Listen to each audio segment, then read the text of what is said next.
Hello friends, a lot of times when I have initial consultations with clients, some of them may have a domestic violence injunction against them, or an injunction, or what some people like to call a restraining order. What that essentially is it is an order that prohibits that person, that client, from having contact with their spouse. And usually with that comes an evidentiary hearing that is going to be set 10-15 days down the road. So today I thought it would be good to cover some of the nuances or some of the basics regarding the filing of a domestic violence injunction during a divorce case. Welcome back to the Divorce Broadcast. My name is Manny Segarra, coming to you from Miami, Florida.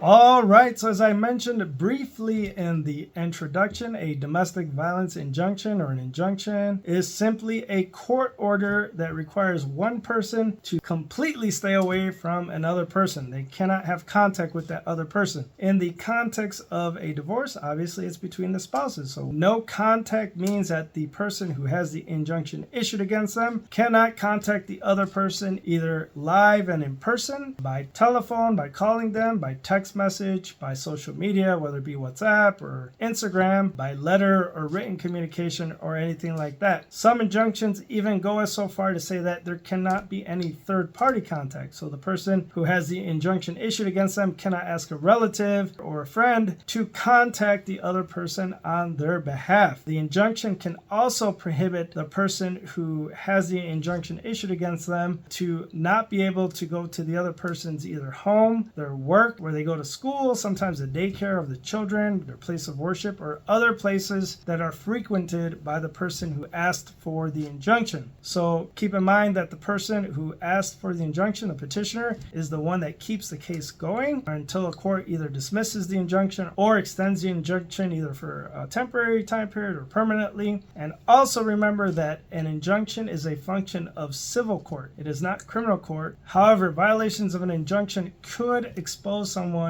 to criminal charges. In the state of Florida, if you violate an injunction, you could be charged with a misdemeanor of the first degree. Now we're going to get into some of the nuances as to how someone can file for an injunction for protection against domestic violence in the state of Florida. The relevant statute is Florida Statute 741.30. It is a statute that is full of a lot of good information regarding this issue. I invite everyone to take a moment to take a peek at Florida Statute 741.30 so that you can see what I'm talking about. But essentially it delineates who has standing or the ability to file for an injunction for protection against domestic violence. It indicates that this type of cause of action for an injunction may be sought or filed by a family and or household member against another family and or household member. That person or that family member must either be a victim of domestic violence, and what domestic violence is further defined as in that statute is either there was an assault, an aggravated assault, a battery, an aggravated battery, a sexual assault, a sexual battery, a false imprisonment, a kidnapping, or some sort of criminal offense resulting in the physical injury or death of one family member by the hands or by the conduct of another family or household member, or that the person is in imminent danger of becoming a victim of domestic violence, which would be everything that we just defined earlier. A couple more interesting nuances. A person's right to file for an injunction or receive an injunction shall not be affected by their having to flee or leave the house in order to avoid becoming a victim of domestic violence. Remember that the injunction can either be filed either at the circuit where the petitioner or the person asking for the injunction lives, where the respondent or the person that they're seeking to put an injunction against lives, or where the domestic violence conduct occurred. There is also no minimum residency requirement for filing for a petition for domestic violence, and the statute indicates that there should not be a filing fee for such a pleading.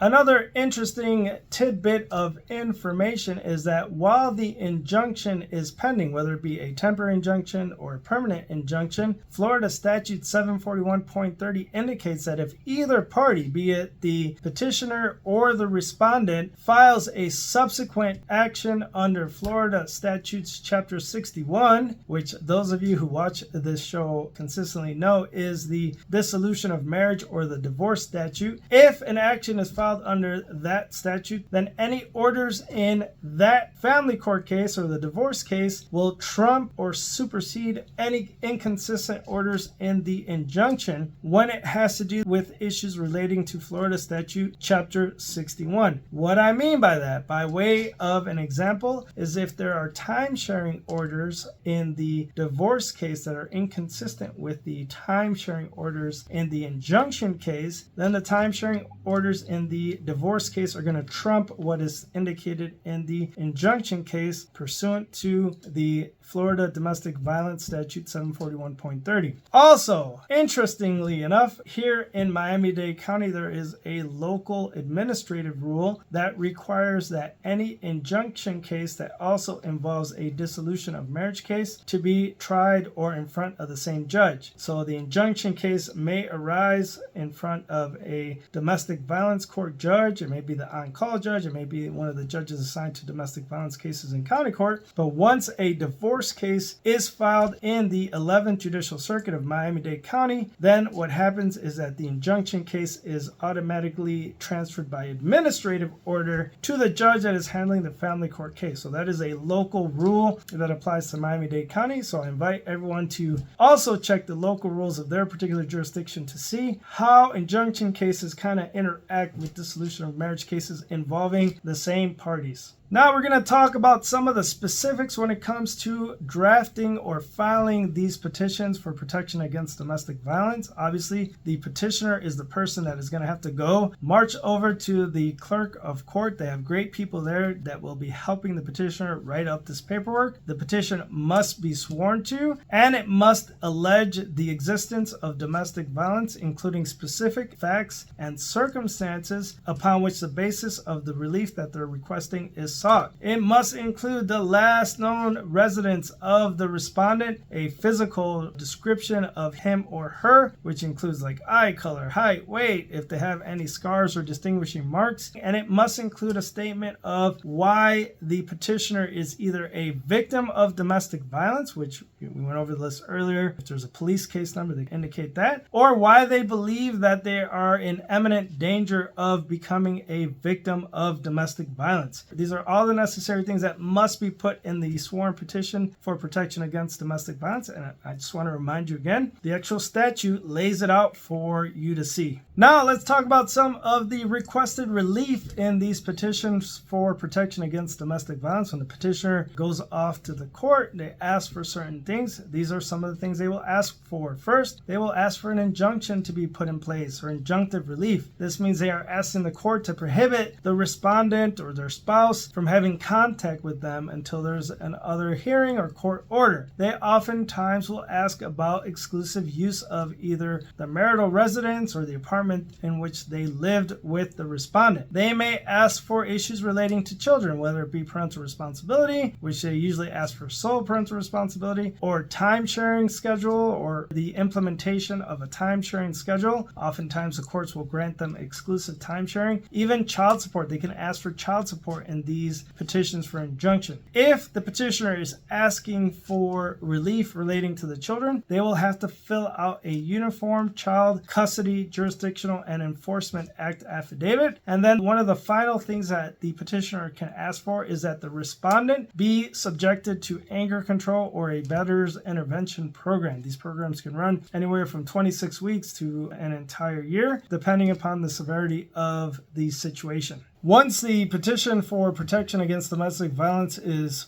filed, a court will usually look at it immediately within that day, and if it appears to the court that there is an immediate and present danger of domestic violence, they will enter a temporary injunction for protection against domestic violence. They will sign that temporary injunction. The clerk will then provide that injunction to the sheriff or the police department, depending upon what jurisdiction it's in, and then the sheriff will go out and try to serve the respondent with the temporary injunction. The other thing that will happen is that the court will set a hearing on that temporary injunction as soon as possible. Some of the relief that is granted in these temporary injunctions include, obviously, injunctive relief. It doesn't allow the respondent to have any contact. It usually doesn't allow for third-party contact, as we had mentioned before. It also usually gives a petitioner exclusive use of, if it's a marital residence, the marital residence, if it's an apartment, the apartment. The petitioner will also usually get exclusive 100% time sharing and custody of the children pending the outcome of the injunction. One of the interesting parts of the statute as well is that it protects fur babies or animals. It allows for the petitioner to have exclusive use of any animals that either belong to the petitioner or the children. I think that's a great part of the statute. Keep in mind that while the sheriff is searching for the respondent in order to serve them with the temporary injunction, the respondent has no idea that an injunction is in place. So this is a very gray area. It is a very fluid situation where the respondent may continue to contact the petitioner, but it is imperative that the petitioner not contact the respondent while the injunction is pending. This is until the respondent is actually served with the paperwork, at which point there should be no contact. Also, keep in mind that temporary injunctions, according to Florida Statute 741.30, can only be in effect for a total of 15 days. That means that the court has to have a full evidentiary hearing on the issues raised in the injunction within that 15-day time period or before the injunction expires. The only time that the injunction will be extended is if the respondent is either not served with the temporary injunction, or if either party files the appropriate motion with the court and the court finds that there's good cause to continue the hearing on the injunction. Remember also that the injunction or the temporary injunction will be extended until the final hearing takes place in the event that either the respondent is not served or the motion for continuance is granted. And finally, that leads us to the point in which the court will have a